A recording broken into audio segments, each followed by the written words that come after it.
Perkenalkan, nama saya Hendra atau lebih akrabnya disebut di Hendra MKM.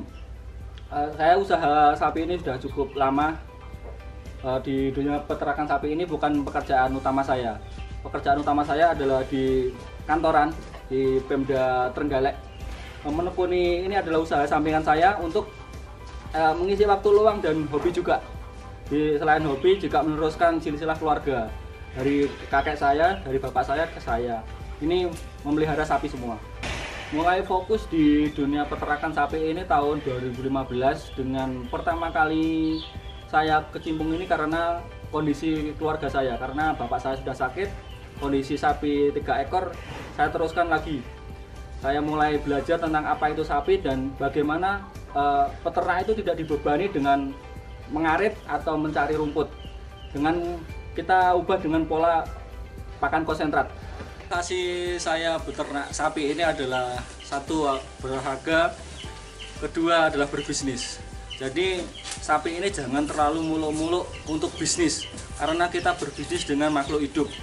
Bisa sakit, bisa tidak mau makan, dan lain-lain. Kalau kita hanya mengejar bisnisnya, otomatis kita akan terpuruk juga. Tapi kalau kita ikhlas, kita berolahraga sambil pelihara dengan tujuan berbisnis, mungkin akan lebih enak di persapian.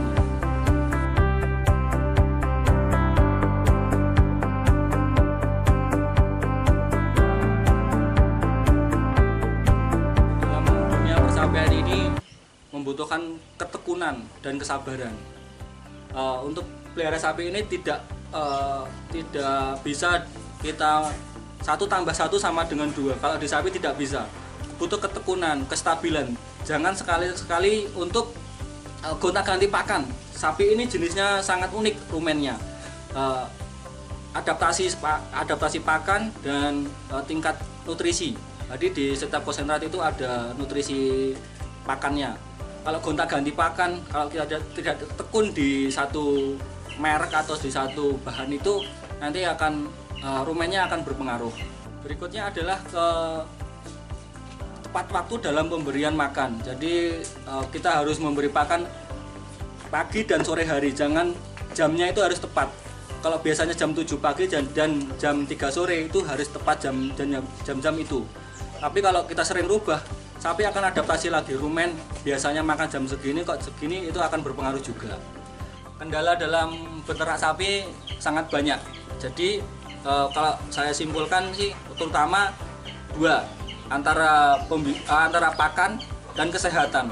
Kalau masalah pakan, yang saya bilang tadi, jangan gonta-ganti pakan. Kalau pakan mahal atau murah itu tergantung kita. Kita manfaatkan limbah yang ada di sekitar kita. Contohnya rendeng, terus ampas ketela atau ampas jagung dan lain-lain. Carilah di sekitar kita ada limbah apa, atau ada bahan baku apa yang bisa dimanfaatkan atau yang lebih murah. Kalau untuk kesehatan, jangan sekali-kali kita nyuntik sapi sendiri atau dengan cara lain biar sapinya sehat. Menggelonggong itu adalah resikonya sangat besar karena sapi bisa tersedak dan batuk-batuk akhirnya masuk ke paru. Itu batuk itu indikasi berarti parunya itu bermasalah. Lebih baik kalau sapi itu sakit, panggillah dokter atau mantri setempat. Kalau tidak ada, mungkin bisa ke dokter kecamatan yang sebelahnya lagi.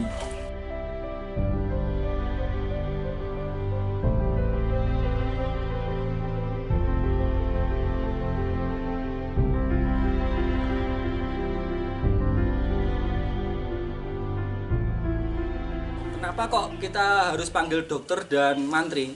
Investasi kita di sapi ini sangat banyak. Contoh yang ini dan ini pun sudah 20 juta ke atas. Biaya mantri pun atau dokter pun cuma paling mahal 100.000. Jadi kita lebih baik kehilangan 100.000 daripada kita nanti nyuntik sendiri, bakal sapinya akan bengkak atau bendol, kita kehilangan sapi 20 juta. Untuk yang baru mulai beternak sapi, ada 2 bibitan. Yang pertama adalah bedet, yang kedua adalah sapi rowan atau sapi jemoko, sapi dewasa. Jadi saya jelaskan untuk sapi pedet dulu. Sapi pedet usahakan beli yang umurnya 3 atau 4 bulan ke atas. Harganya biasanya 12 jutaan atau 11 jutaan ke atas. Jangan beli sapi yang di bawah itu karena riskan, masih umurnya masih 1 bulan 2 bulan itu masih riskan. Untuk jenisnya terserah, mau simental, mau pegon, mau limosin terserah. Tapi usahakan kaki-kaki yang agak jejak, tegak lah. Kalau masalah besar kecilnya relatif, otomatis nanti mempengaruhi di masa pertumbuhan. Usahakan iga-iganya besar. Terus kepala jangan terlalu segitiga kayak sapi-sapi Jawa.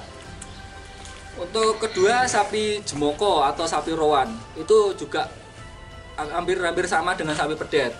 Usahakan kaki-kaki tegak, iganya lumayan lebar. Iga lebar ini kenapa? Untuk menampung pakannya agar lebih banyak. Terus usahakan kepala sama yang tadi, jangan terlalu segitiga, usahakan yang papak atau lonjong. Bertanduk atau tidak, monggo kerso, tidak ada yang mempengaruhi. Terus kepetan atau antara kulit kelamin itu kalau bisa yang mepet, jangan yang terlalu lebar, itu biasanya mempengaruhi. Itu hanya sugesti sebagian peternak. Kalau ada yang kepetan yang besar itu bisa besar juga bisa, yang kepetannya tipis bisa besar juga ada.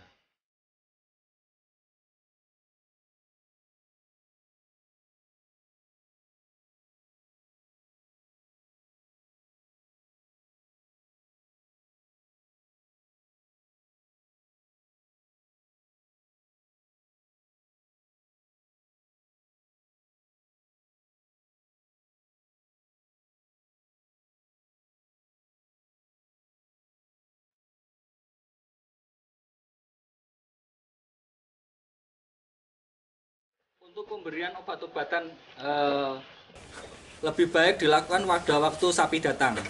Sapi datang biasanya disuntik multivitamin, terus obat cacing. Yang utama itu dua itu, multivitamin dan obat cacing. Karena kita bersihkan dulu semua kita bersihkan semua cacing-cacing yang ada di dalam rumen, yang ada di dalam perut. Biar kita memberi pakan dan konsentrasinya itu lebih terserap atau tercerna lah. Kalau untuk kapan lagi pemberian cacingnya, kalau tergantung. Obat cacing itu ada 3, kapsul, cair melalui oral, melalui mulut, dan suntik. Itu tergantung. Kalau suntik cukup, kalau saya pribadi 1 kali di awal. Habis itu setiap bulan kita kasih pil atau bolus. 1 sapinya tergantung beratnya, 3 pil atau 4 pil. Kalau beda kasus lagi kalau sapi kita kena cacing. Sapi dibesarkan 6 bulan tapi belum bisa besar-besar. Makannya rakus tapi belum bisa besar. Ini rata-rata cacing hati. Cacing hati penanganannya lebih khusus. Kita pasrahkan ke dokter atau ke mantri lebih paham. Intinya masalah kesehatan jangan dilakukan sendiri. Panggillah mantri atau dokter. Kalau untuk penanganan sebelum mantri datang itu sangat banyak sekali. Contoh kasus ini panas. Sapi ini tidak mau makan, kupingnya panas, hidungnya kering. Itu ciri-ciri sapi panas atau BEF.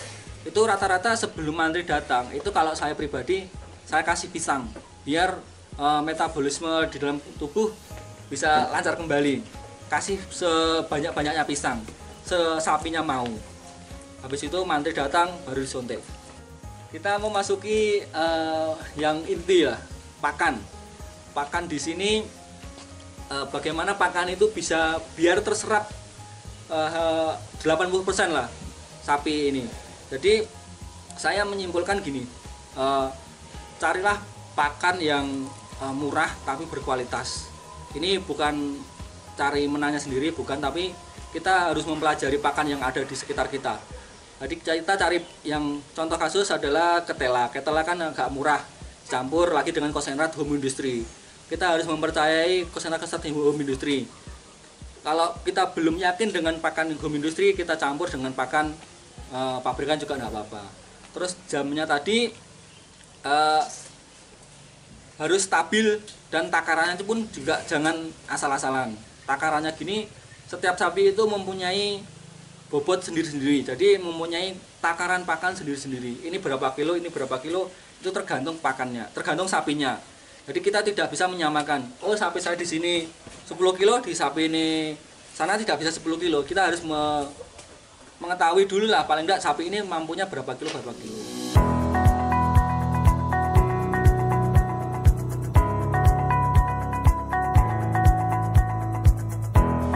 Usahakan untuk yang mulai beternak atau mau membangun kandang, usahakan terbuka kayak gini. Usahakan ada sirkulasi angin masuk, usahakan ada sirkulasi matahari yang secara tidak langsung ke sapinya, karena sapi-sapi model sekarang saat ini tidak dijemur, tidak dibawa keluar, di palungan saja. Jadi kalau belakangnya ini di tembok, udara tidak akan bisa keluar masuk, itu kesehatan sapi juga berpengaruh, terutama batuk. Sapi akan mudah cepat sekali batuk.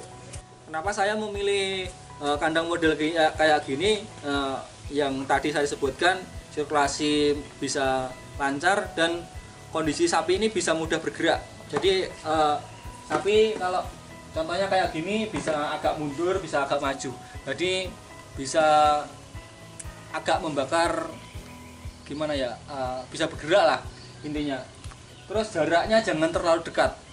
Jaraknya biasanya kalau di tempat saya ini 2 meteran dari setiap sapi, jadi bisa ada space di antara sapi satunya dan sapi satu lainnya lagi. Pemberian hijauan di kandang saya ini cukup sederhana dan cukup sedikit. Yang kita utamakan adalah comboran. Comboran di sini rata-rata setiap sapi antara 8 kilo dan 10 kilo. Rumput kita paling banyak satu bongkok sekuatnya saya dan teman saya di sini ngarit, karena di sini saya pelihara sapi ini cuma Sabtu Minggu. Selebihnya Senin sampai Jumat ada teman saya yang mengelola kandang ini. Kenapa kok saya rumputnya sedikit? Karena sudah kenyang di comboran. Kalau siang hari kayak ini kita memanfaatkan kulit jagung atau jerami.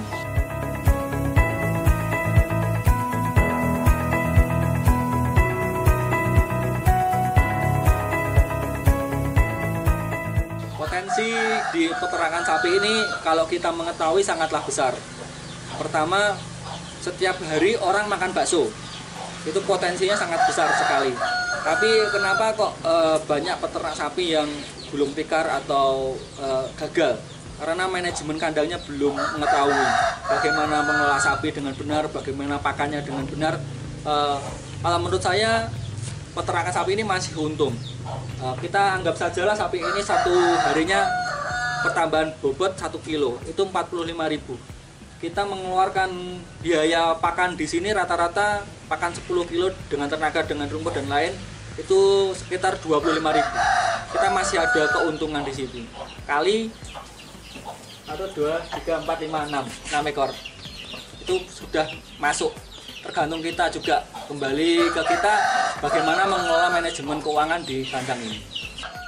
Kandang ini luasnya 24 meter kali 10 meter. Untuk biaya pembangunannya, yang kandang saya ini terbelah jadi 2. Sebelah sini ini biayanya karena ini saya bangun semi permanen menghabiskan dana sekitar 15 juta. Kalau yang sebelah ini baru saya renovasi, atapnya saja ini habis 5 juta. Saya menggunakan asbes bekas.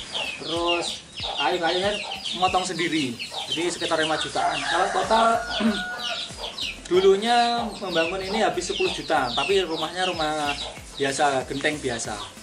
Kapasitas di kandang saya ini adalah 15 ekor, tapi saat ini baru 6 ekor.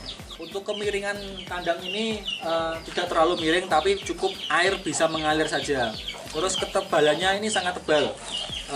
Pertama pondasinya batu, habis itu cor 20 cm, jadi hampir 40 cm sekarang batunya.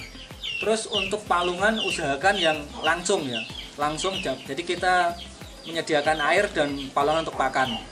Diusahakan model O, jadi bisa tidak menggunakan ember lagi, jadi langsung nyombor di palungan.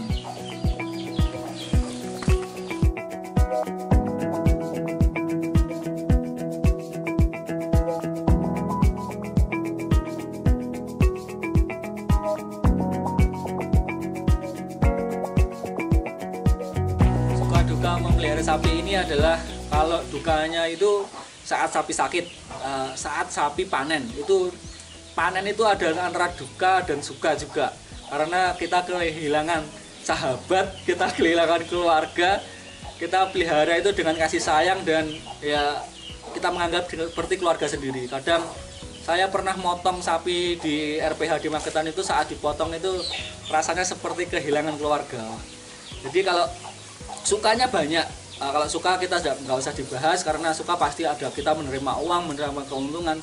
Kalau dukanya sapi tidak mau makan, sapi pertumbuhan beratnya per satu harinya menurun terus. Contoh kasus sapi ini saya beli harganya 21 juta. Datang ke sini saya timbang bobotnya 470. Setelah saya pelihara 1 bulan bobotnya tinggal 310. Inilah dukanya melihara sapi. Setiap sapi mempunyai perkembangannya sendiri-sendiri. Setiap sapi mempunyai karakteristik sendiri-sendiri. Jadi tidak bisa disamakan setiap sapinya. Saat ini setelah saya pelihara hampir 8 bulan, ini bobotnya sudah 500-an. Jadi tidak selamanya sapi itu untung dan tidak selamanya sapi itu rugi. Tergantung kita mengatur manajemen kandangnya. Sapi ini sementara ini rugi, tapi yang lain ada keuntungan. Jadi bisa menutup lubang yang sapi satu ini rugi. Target saya ke depan adalah pengen jualan pakan murah dan berkualitas. Saat ini saya juga memproduksi pakan, tapi belum bisa maksimal karena saya juga masih bekerja. Besok kalau sudah ada modal dan sudah ada waktu luang, pengen sekali bikin pakan yang murah dan berkualitas. Murah di sini dalam artian bisa mengimbangi kualitas pabrikan, tapi harganya masih di bawahnya, untuk bisa terjangkau di kalangan peternak-peternak pedesaan.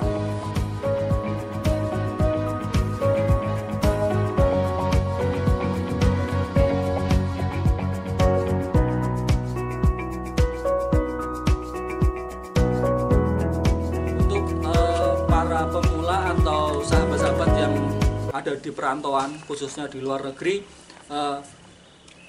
pesan saya, jangan percaya video-video yang ada di YouTube. Jual beli sapi di YouTube itu sangat riskan. Lebih baik Anda pergi ke kandang sendiri, pergi ke pasar sendiri, pilih sapi dan beli. Banyak sekali kasus yang ada di saat ini di sekitar saya adalah beli sapi melalui YouTube, lagi di perantauan, pesan sapi di YouTube, terus datang ke rumah. Itu rata-rata akan berbeda jauh. Atau beli di Facebook. Beli di Facebook rata-rata kasusnya adalah sapinya terlalu kecil, tidak sesuai ekspektasi yang ada di foto atau di video. Terus untuk jenisnya rata-rata simental dan limosin. Kalau untuk pertumbuhannya sama saja, limosin dan simental itu sama saja, sama-sama bagus. Tergantung perawatan kita, bagaimana merawat sapi-sapi tersebut menjadi bagus atau tidak. Bagi yang mau mulai atau bagi pemuda yang pengen berusaha sapi, sapi itu sebenarnya mengasihkan dan investasinya sangat menguntungkan lah. Bagi yang berdomisili di perdesaan atau di pegunungan kayak saya ini, jangan berkecil hati, karena di sini adalah sumber lumbungnya sapi yang ada di kota-kota besar. Jadi tanpa kita, orang kota tidak bisa mengkonsumsi bakso atau sapi. Sapi Magetan ini hampir 80% dibawa ke Surabaya, Sidoarjo, Malang, Gresik. Jadi potensi di desa ini sangat besar untuk digali lagi. Potensi rumput masih banyak, potensi pakan masih banyak. Jadi jangan berkecil hati, saya harus merantau, itu tidak harus. Jadi manfaatkanlah kondisi yang ada di sekitar kita. Kita tidak punya modal, kita bisa menggaduh. Kita tidak punya gaduhan, kita seadanya dulu. Sapi betina lahir pedet, kita besarkan dulu sampai besar. Jadi jangan putus asa, semua peluang harus kita masuki, kita coba, kita pelajari. Yang penting tekun dan mau berusaha. Gagal itu pasti, tapi kita harus mencoba. Habiskan masa gagalmu waktu muda, waktu kita waktu tua kita harus menikmati semua yang kita perjuangkan dari masa-masa yang dahulu. Jika Anda menyukai bisnis peternakan atau peternakannya sendiri, silakan subscribe dan Kandang Balap. Dan apabila pengen sedikit edukasi, mampir ke channel saya Indra MKM. Salam.